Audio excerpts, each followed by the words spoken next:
बचपन में एक गेम खेलते थे ना, चोर और सिपाही का, जिसमें सबको ये दिखाई देता था कि जो सिपाही है वो चोर को पकड़ रहा है, और लास्ट में मजा तब आता था जब वही चोर लास्ट में सिपाही बन करके पूरे गेम को पलट देता था। अब सोचो अगर यही गेम इंटरनेशनल लेवल पर खेला जा रहा हो तो कैसा लगेगा। अभी जो ईरान और इजराइल के बीच में लड़ाई चल रही है ना, वो भी कुछ इसी गेम की तरह है।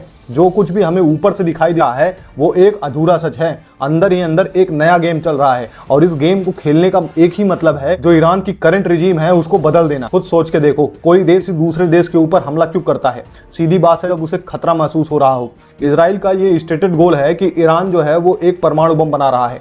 The Islamic regime, which has oppressed you for nearly 50 years, threatens to destroy my country, the State of Israel.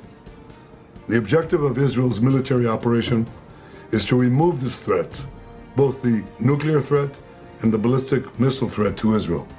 अगर वो परमाणु बम बनाने में सफल हो गया तो वो सबसे पहले इजराइल के ऊपर हमला करेगा और इजराइल को विश्व के नक्शे से ही मिटा देगा। यानी कि ईरान इजराइल के लिए एक एक्जिस्टेंशियल थ्रेट की तरह होगा। लेकिन ये पूरी बात यही नहीं रुकती है। ये जो इजराइल के पीएम है ना, नेतन्याहू, ये अपने स्पीच में आगे कहते हैं कि यही टाइम है ईरान के लोगों को अपने इस दमनकारी शासन के खिलाफ खड़ा होना होगा। Israel's fight is not with you, the brave people of Iran whom we respect and admire.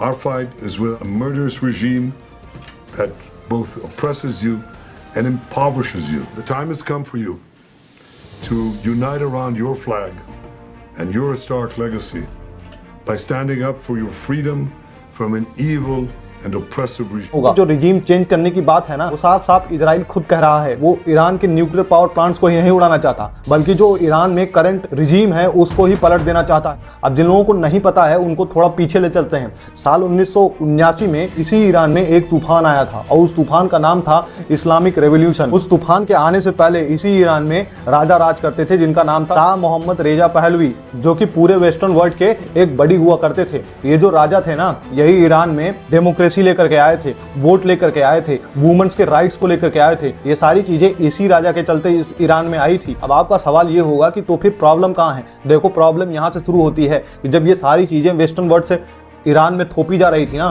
तो जो ईरान के लोग थे उनको ये महसूस होने लगा था कि हाँ, उनके ऊपर अमेरिका और जो वेस्टर्न वर्ल्ड का कल्चर है उसको थोपा जा रहा है, और इसी के कारण ईरानियन लोगों में एक विद्रोह शुरू हो गया। और उन्हीं लोगों को लीड करने वाला एक लड़का जिसका नाम अयातुल्ला खमीनी था, वही आगे चल करके 1 अप्रैल 1989 को ईरान का सुप्रीम लीडर बन जाता है, और अब उसने ईरान को इस्लामिक रिपब्लिक बना दिया, जहां पर रूल करने वाला सुप्रीम लीडर होता है। और आप आज के ईरान की बात करोगे ना, ईरान की जो जीडीपी है वो लगातार नीचे जा रही है। जो ईरान में बेरोजगारी दर है वो लगातार ऊपर जा रही है। जो महिलाएं हैं वो सड़कों पर उतरकर प्रदर्शन करती हैं अपने हिजाब के खिलाफ। जो माइनॉरिटीज हैं उनके ऊपर दमनकारी अत्याचार किए जा रहे हैं। मतलब अंदर ही अंदर ईरान के लोगों के अंदर एक आग तो सुलग रही है, और इजराइल चाहता है कि वो एक चिंगारी का काम करे और लोगों के अंदर जो ये आग पनप रही है इसी आग को ज्वालामुखी में बदल दे, और लोग विद्रोह कर बैठे और जो ईरान की करंट रिजीम है वो पलट जाए। पर भाई साहब, ये सब इतना आसान नहीं है। अगर ये इतना आसान होता तो आज जो पाकिस्तान आप देख रहे हो ये कब का कई सारे टुकड़ों में बंट चुका हो। ईरान के पर्सपेक्टिव से उसकी मेन बात समझते हैं। तो आपने एक कहावत तो जरूर सुनी होगी कि जो राजा है उसकी जान एक तोते में बसती है। अगर राजा को मानना है तो उस सबसे पहले उस तोते को मानना होगा।